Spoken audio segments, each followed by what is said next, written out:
Okay, my friends, welcome to today's meeting of the United Lodge of Theosophists of Washington, D.C. Today we are celebrating ULT Day.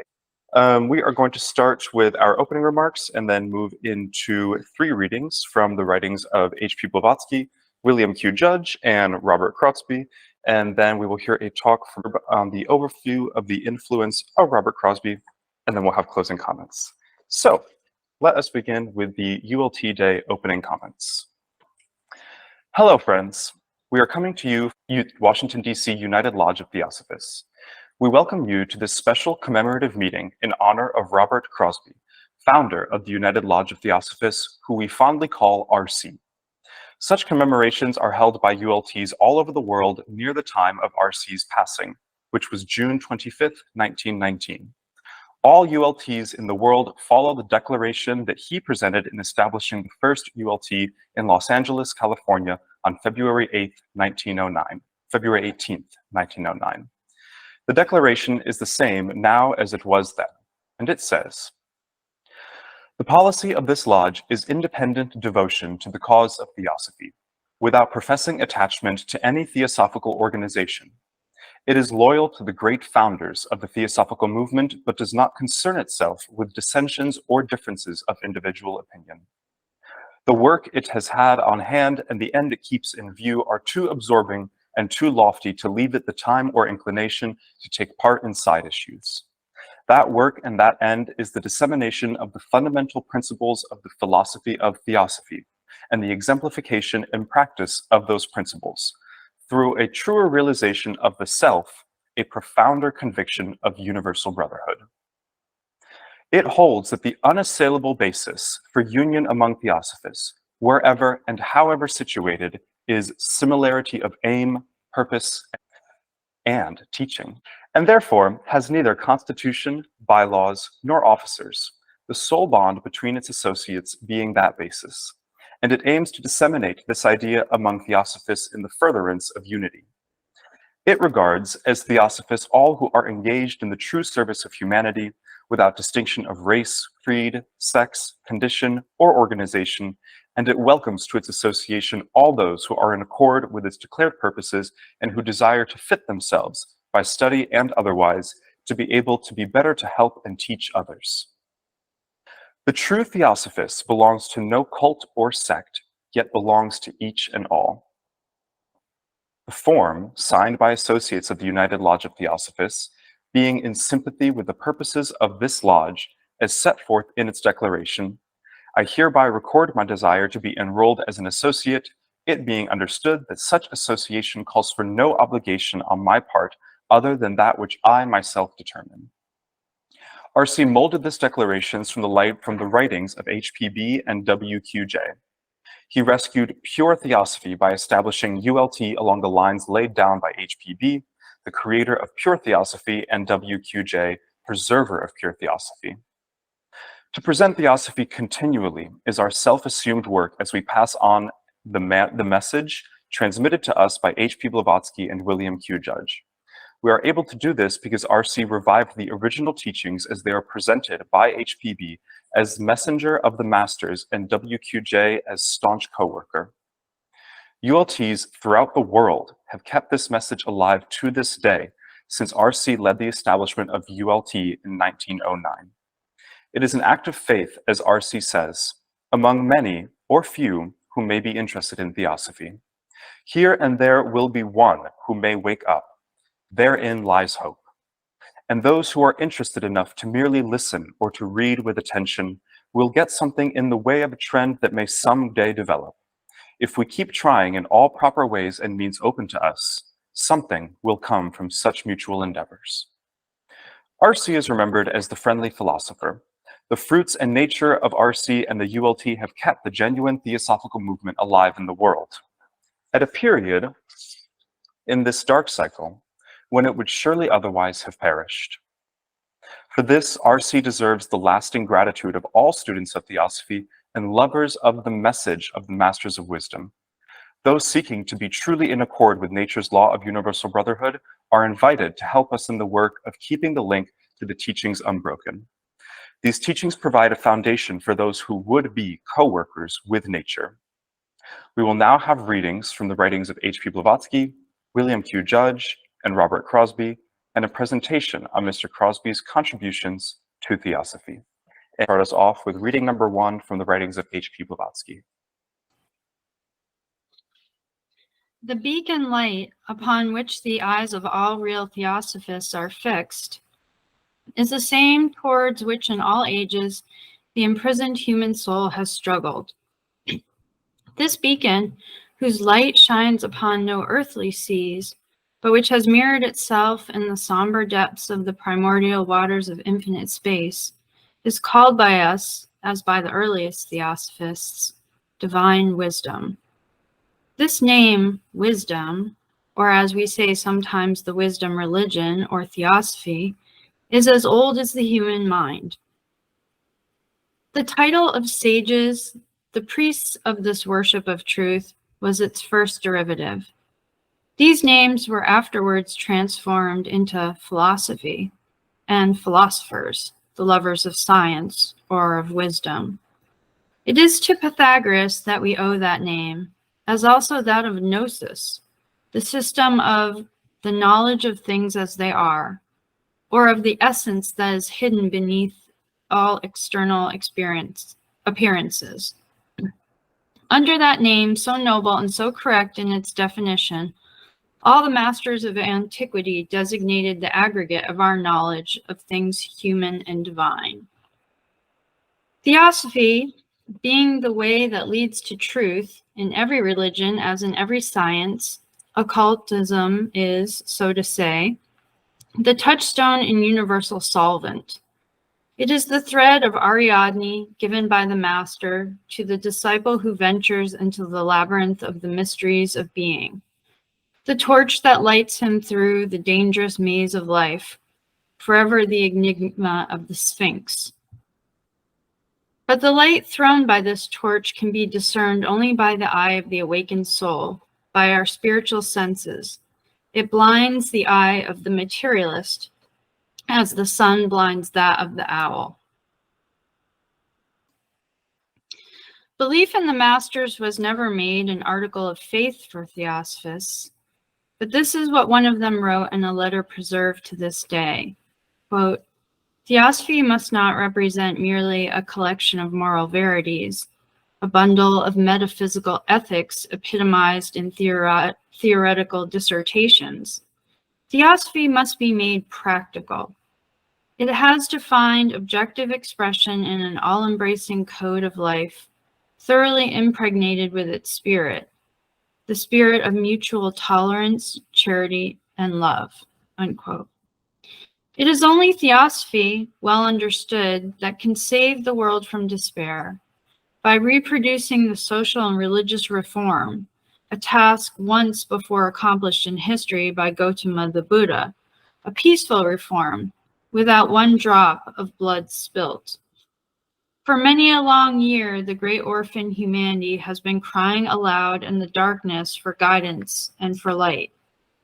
Amid the increasing splendors of a progress purely material, of a science that nourished the intellect but left the spirit to starve, humanity, dimly feeling its origin and presaging its destiny, has stretched out towards the east empty hands that only a spiritual philosophy can fill.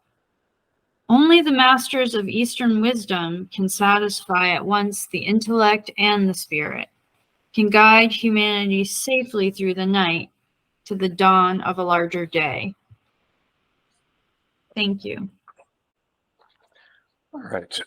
This is reading number 2 from the writings of W.Q.J, in parentheses, Cyrus. Underlying the doctrines of Theosophy is one fundamental proposition, namely the essential unity of all life and being. Manifestation of life is differentiation of this unity. The purpose of differentiation is evolution, and the destiny of evolution is the return of all manifestation into its source and original unity.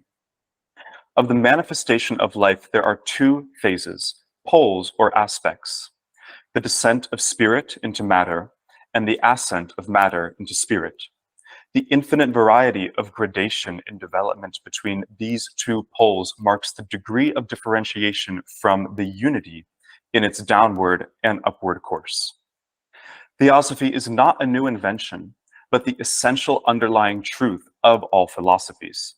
It is a body of doctrine in philosophy, science, and ethics, principally derived from the Eastern archaic sacred theories, which were worked out by a brotherhood of devotees and initiates who used every method of scientific investigation known to us, as well as their own highly developed practices of observation, experimentation, concentration, and meditation to reach the truth. They traced all phenomena by every possible means from their significance to their source, and by comparison of their independent searches and observations, recorded their conclusions and accepted such results only as could stand to test of applicability and verification from every point and in every conceivable direction. This slowly accumulating body of facts furnished the basis for these great universal doctrines, handed down from generation to generation since time immemorial. Portions are given out from time to time, such as may be safely trusted to an advancing age, because to penetrate into the mystery of nature requires a state of the greatest purity and perfection. And this final perfection is not a gift to be expected from without, but is to be worked for by those who desire it. It is often queried why this grand philosophy has existed for so long at a time, and yet so little of it has reached our all-conquering civilization. This is due to the fact that our civilization has mainly occupied itself with material and intellectual progress, refusing to even recognize the superior faculties of intuition and man's capability of spiritual culture. It is the aim of Theosophy to bring to the notice of those who are inclined to admit the spiritual nature of man and his progressive evolution, that on another plane of existence, a plane which partakes in a wider field of consciousness and which lies within the capability of development in every individual, that on a higher plane there is a spiritual unity, a universal brotherhood of mankind, and on that plane of being there is no separateness from homogeneous existence, and further, that no permanent progress is possible through fostering an illusion of separateness, and that man's true duty at all times and in all circumstances is the love of his kind and the preservation of harmony around him. We'll be reading number 3 from the writings of Robert Crosbie. Reading number 3. The seeker for truth and knowledge must see the one self in all things and all things in the self, and then act for and as the self of all. All sacred writings are addressed to the individual, for it is from within the individual and the individual alone that reformation can begin and must be consummated. The study and application of the Gita tends to break down all ideas based upon separateness and impresses upon the student that the way of true knowledge of the divine perfection lies in universal service. Theosophists of every degree should realize that under karma, much is required of those to whom much has been given in opportunity and knowledge. We can only use our opportunities and knowledge to the best possible advantage and continue to do so if we would not ourselves fall short of the requirement of law of laws, compassion absolute. The real point of issue is the divine nature in men. We find ourselves prevented on every hand from taking the position of the true nature. It seems impossible. But this is only the delusion born from the false faith we have held. We have established ideas, likes and dislikes, and feelings which under the law of the return of impressions recur again and again. The moment we attempt to take an opposite stand, we meet the result of the combined action of all these forces within ourselves. This is what we may call the war in heaven, the war in the man's own nature. But if he remains true to his own spiritual nature, he is bound to be the conqueror. If he has faith in the law of his own nature, he will go forward and gradually the obstacles will disappear. Each man is responsible for his own external affairs, conditions, and circumstances, for his character, qualities, and tendencies, for his mental, moral, psychic, and spiritual nature upon every plane of consciousness. He is likewise responsible for the effects of his thoughts and action on his fellow men and on the kingdoms below men. He cannot save himself at the expense of any other being, nor can he have true happiness so long as any of his fellow men suffer.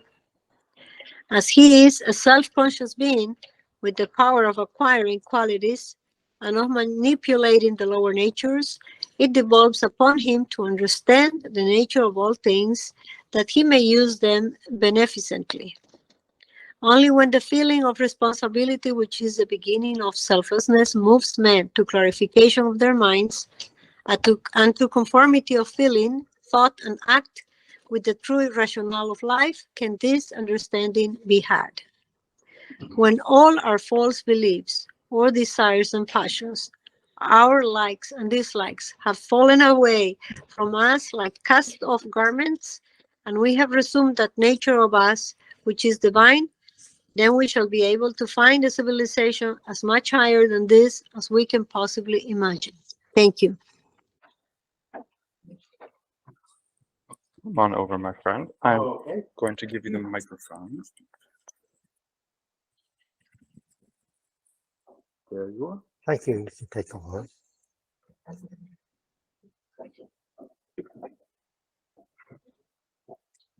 Thank you for the introduction, for the readings and so forth. We will now focus on Robert Crosbie and what he did.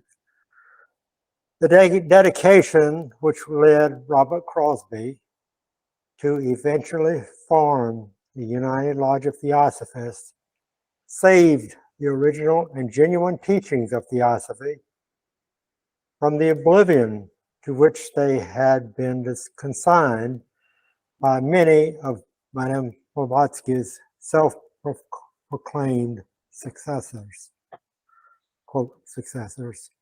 The teachings of H.P.B. and W.Q.J may still be out of print and largely unavailable today, or were it not for R.C. and ULT, who took it upon themselves at great personal expense to revive the publication of the exact, unaltered, unabridged writings of H.P. Blavatsky and W.Q.J. The original writings and those who followed the same lines, like P.P. are still available in print. They are also available at no charge online at the ULT Phoenix website. R.C. knew that the theosophy passed on by these great ones was a life to be lived. He worked side by side with W.Q.J and was a direct contact with H.P.B. in presenting the philosophy. R.C. was therefore witness on the scene as to how H.P.B. and W.Q.J properly used the Theosophical Society as a vehicle for promulgating pure theosophy.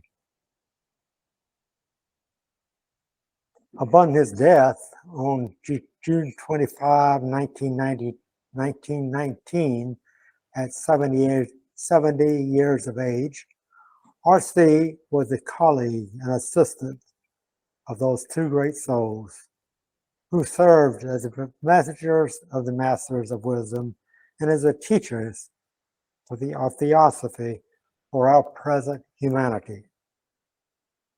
As the speaker first mentioned, H.P.B. was the mother and the creator of, also the teacher of the messenger and messenger in one.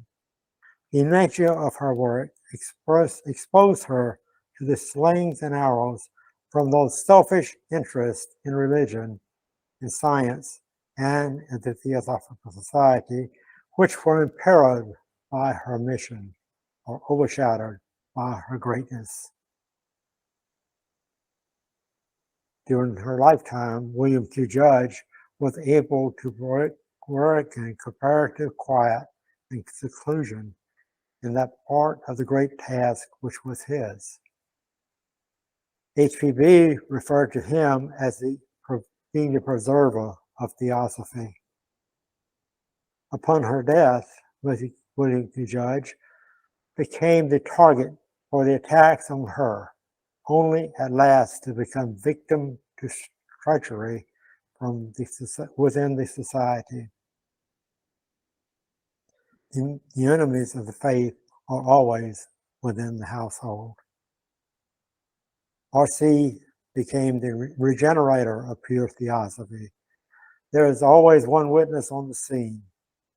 After the death of Mr. Judge, Robert Crosbie rose up to keep the link unbroken. Few, even to this day, realize that this earnest man, whose heart and soul were assimilated to the nature of H.P.B and W.Q.J, William Q. Judge, was to be, in fact, the agent for the regeneration of the Theosophical Movement on the lines laid down by the masters. Quote from Mr. Judge. Ask Crosbie, he thinks and acts as I do, Mr. Judge said to the New England esotericists. Go to W.Q.J. He is my alter ego, H.P.B would say when American students asked for directions. The hints she gave in relation to Mr. Judge were not grasped by the ambitious, the greedy for occult preferment, the careless, and the non-discriminating. The hints Mr. Judge gave in regard to R.C. were not perceived by those aiming to advance their own positions. After the death of H.P.B, Mr. Judge gave out such statements in regard to her own nature and mission as if taken would have shown the students where to find the lake of the Zon, the ancient fountain of knowledge. So in like manner, after the death of Mr. Judge, Robert Crosbie gave out such statements in respect of Mr. Judge as would have preserved the unity of all the students of Theosophy. R.C. pointed always to our teachers, H.P.B and William Q. Judge, never to himself. He claimed no credit for authoring the talks and articles he left behind, as they were all based on the work passed on through our two teachers. R.C. pointed out the real nature of Mr. Judge and showed the way to any students seeking to find the path. R.C. steadfastly remained faithful and true to masters, their message, and their messengers. He worked unceasingly to vindicate the reputations of H.P.B and W.Q.J and held high the unadulterated message of these messengers amongst usurpers, traitors, and their unsuspecting followers. Ever faithful, ever kind, ever the teacher and the guide to all who sought him, he found his satisfaction in pointing them to the nature of those great beings. Stick to the messengers and the masters, he would say, in quoting from a master's letter. Ingratitude is not one of their vices. Go on with the work, R.C. said. We are working in the present for the future. Unless the nature of H.P.B. and W.Q.J is grasped, Theosophy is not understood and cannot be understood. R.C. was one of the earliest American members of the Esoteric Section of the Theosophical Society. He worked unceasingly for the movement in its exoteric and esoteric channels. He was for many years the mainstay of the TS in Boston. W.Q.J placed him in charge of the Esoteric Section members in New England.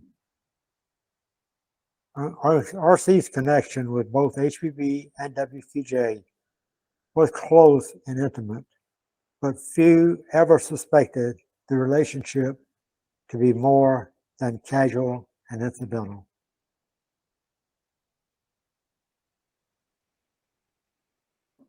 After the passing of Mr. Judge, R.C. continued to give his full support to the TS. He even moved from Boston to the newly established TS headquarters in Point Loma, California. But after 4 years of unsuccessful efforts to get TS to stay true to the message, he came to realize his mistake. In 1904, he and his wife left Point Loma after having given up all their possessions to TS as a condition for moving there. R.C. got work at the Los Angeles Times and gradually began to gather around him a few students to undertake once more the task of promulgating Theosophy as originally presented by the founders of the movement. Upon reflection, R.C. noted that he had come to rely on Mr. Judge too much and had not exercised his own intuition. From later events, my comprehension, he said, is that this loss of touch was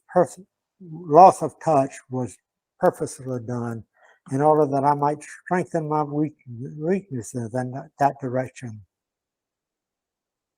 I went to Point Loma and was there 2 years before I began to get back the touch I had lost. R.C. stated that, continuous statement, I joined the Theosophical Society in Boston and was shortly after elected its secretary. Mr. Judge came to Boston soon after. He was in New York. I was introduced to him together with other members and had no other notice from him until after the meeting when we parted.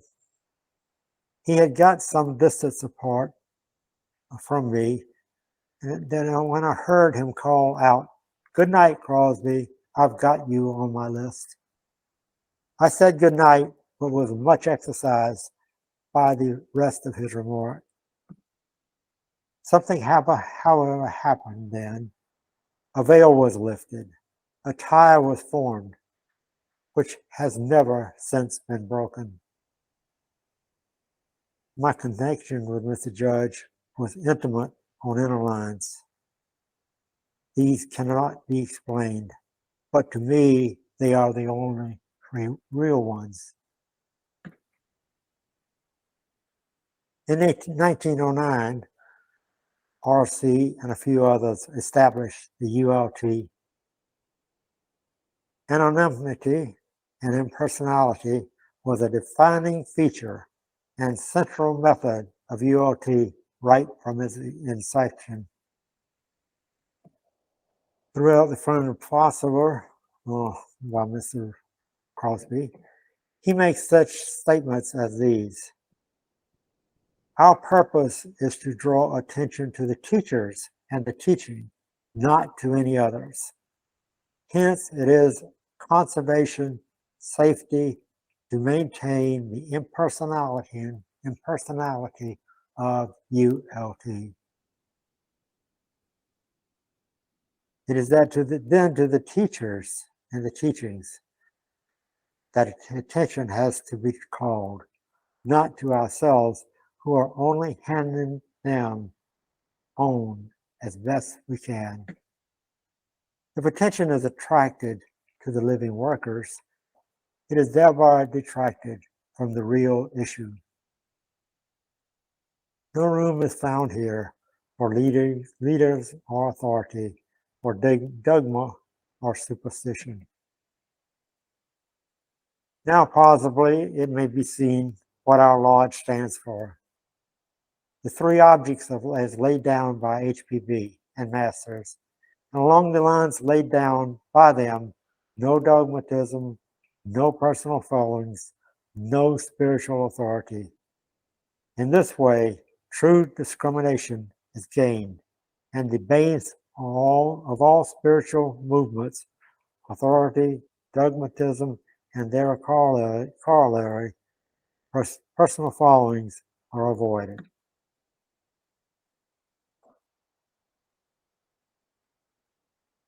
What is at the root of the schisms that have disrupted the Theosophical Society that H.P.B. left? Personalities every time. What is the opposite and corrective of personality? Nothing less than impersonality, which seeks nothing for itself and everything for the cause of Theosophy, pure and simple. There is no worldly fame, glory, or profit in such a course.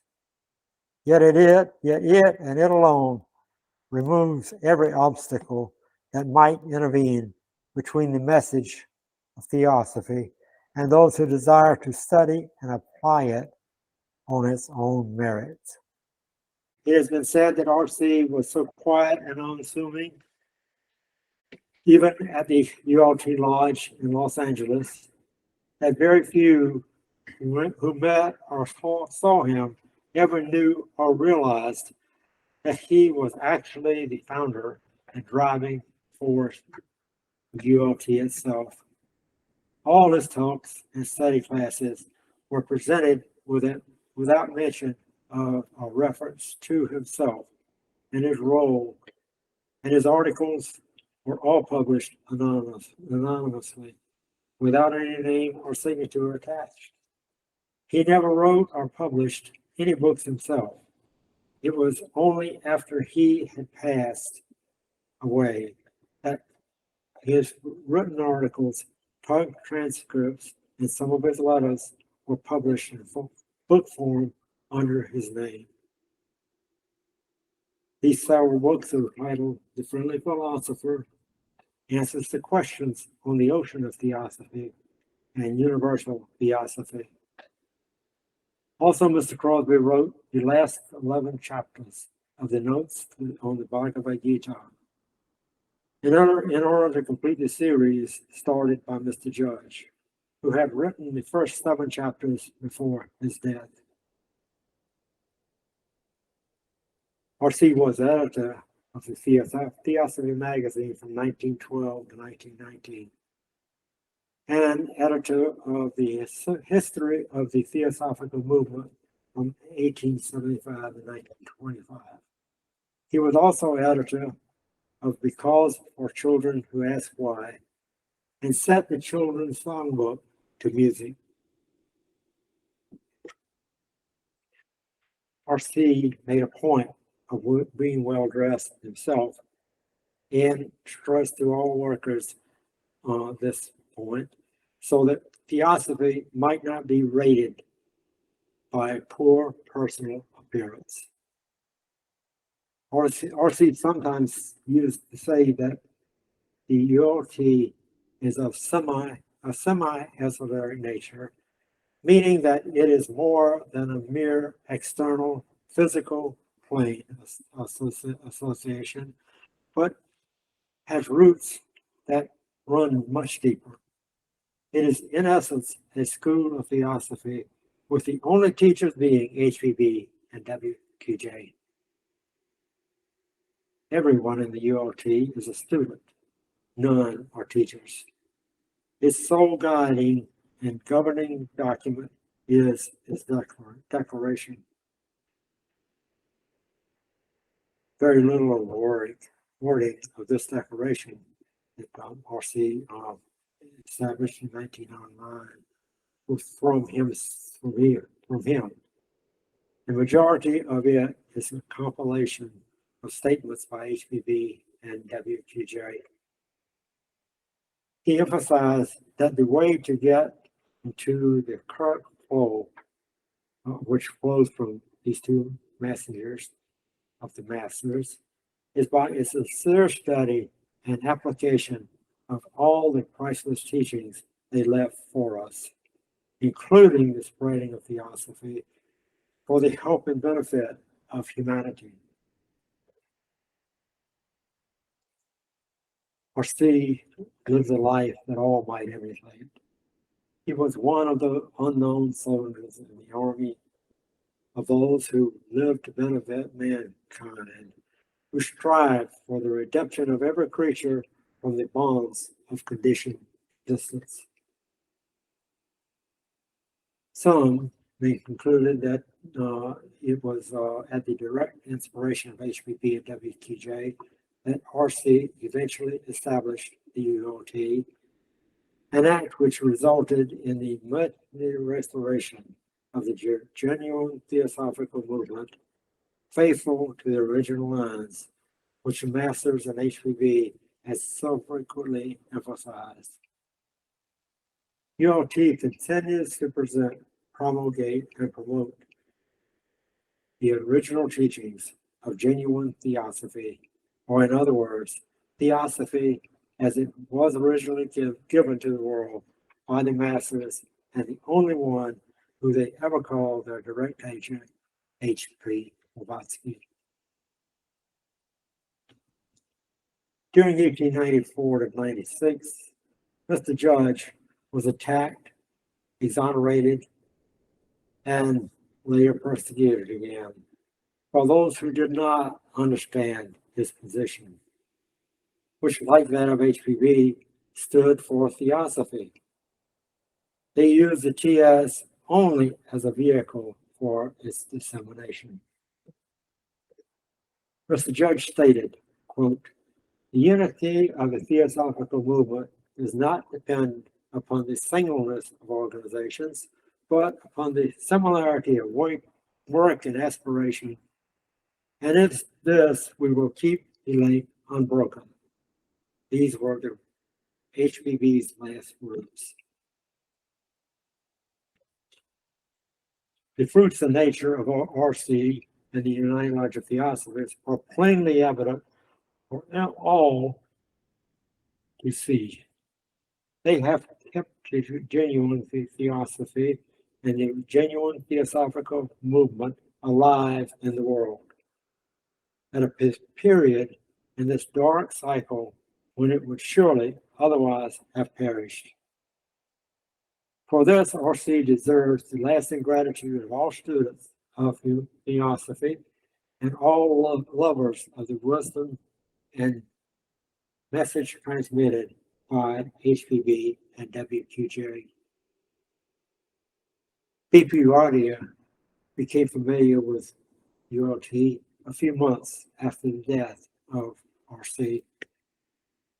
Mr. Wadia carried on the work by, among many other things, being instrumental in the establishment of the Washington, D.C. ULT and other branches. All ULTs throughout the world continue to work toward making available the fundamental principles of the philosophy of Theosophy as it was given by those who taught it, and to support each other as we might make Theosophy a living power in our lives.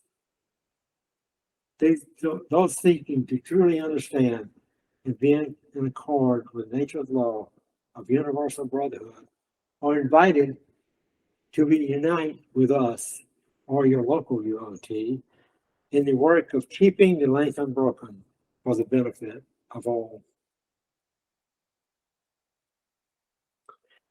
The honor given to HPRC is not a personal devotion.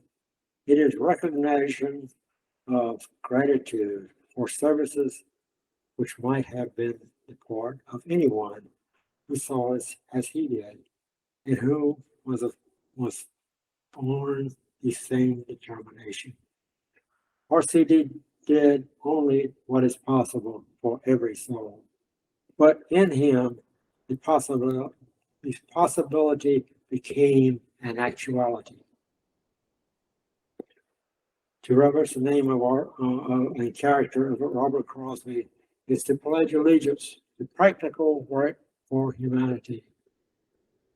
In RC, we may find a way of life that blends harmoniously the humblest effort and the highest aspiration of life possible to even the beginner in theosophy, and we are all that.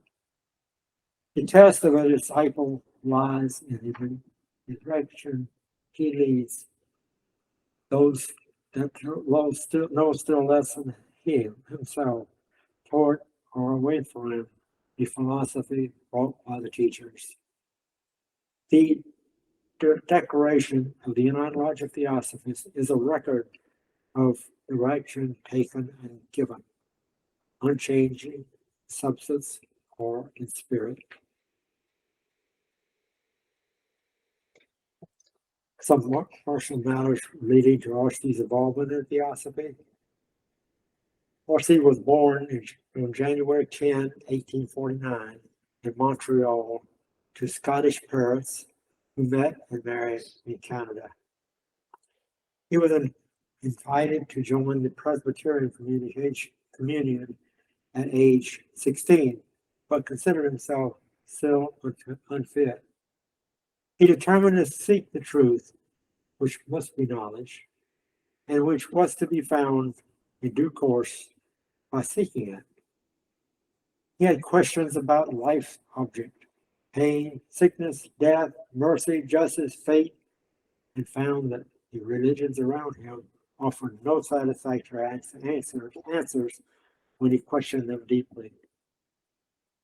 R.C. was always had control, had a strong regard for the rights of others, and always exercised a strong moral control over himself.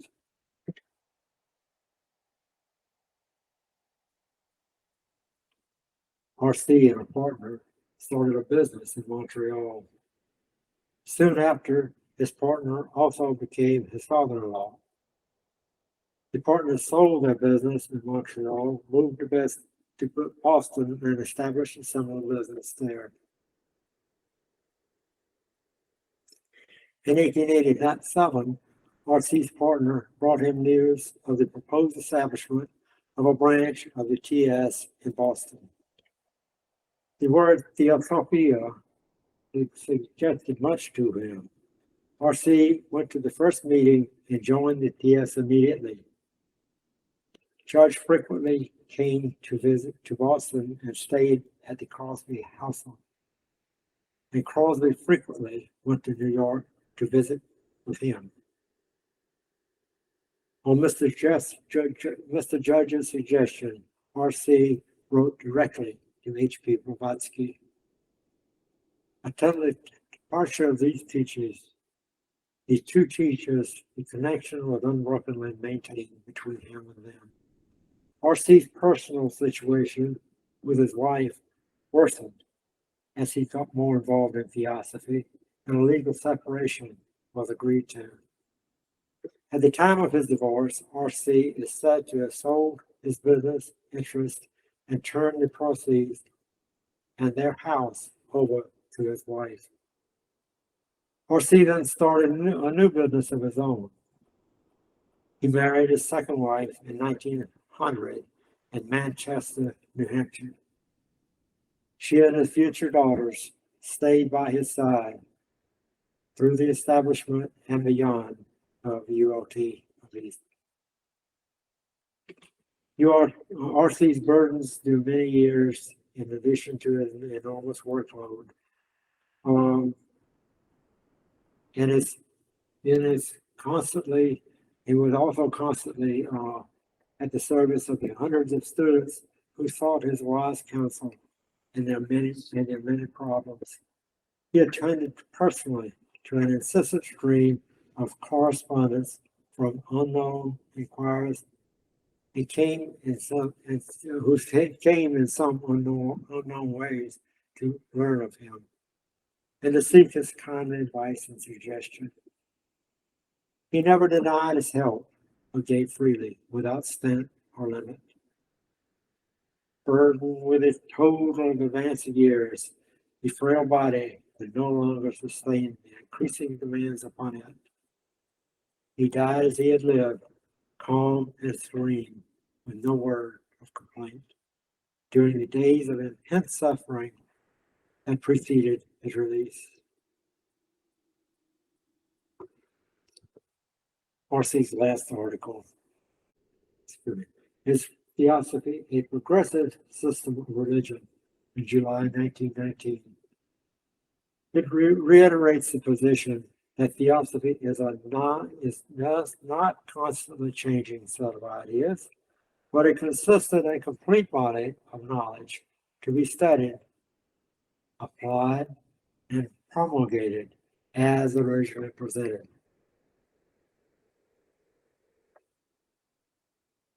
So, in closing, wherever you are, we invite you to join us as we rededicate our lives to keep the link unbroken, as we work to make Theosophy a living power in our lives. We'll have a 5-minute break and resume our study of the Bhagavad Gita. Thank you for joining us.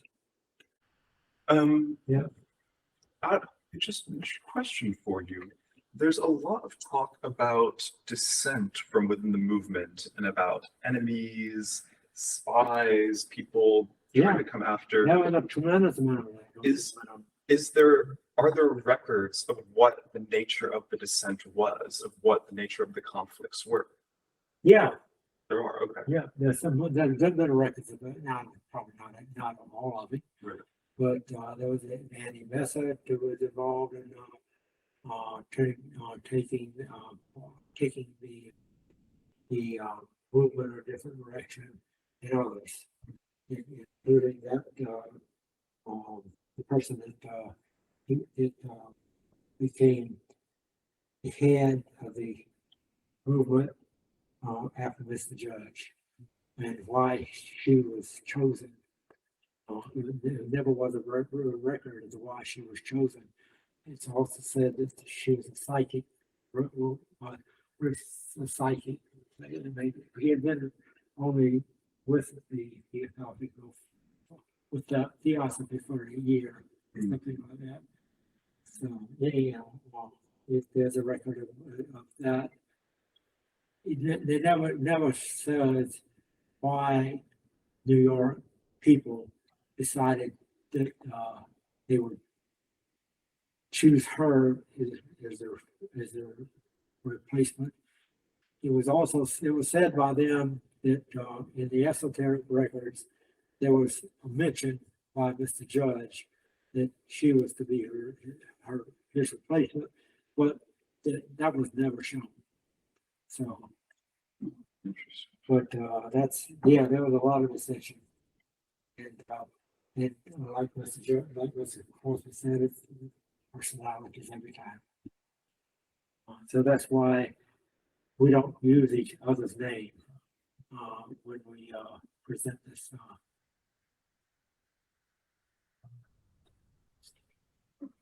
Okay. We can go downstairs. We'll just go get a shape.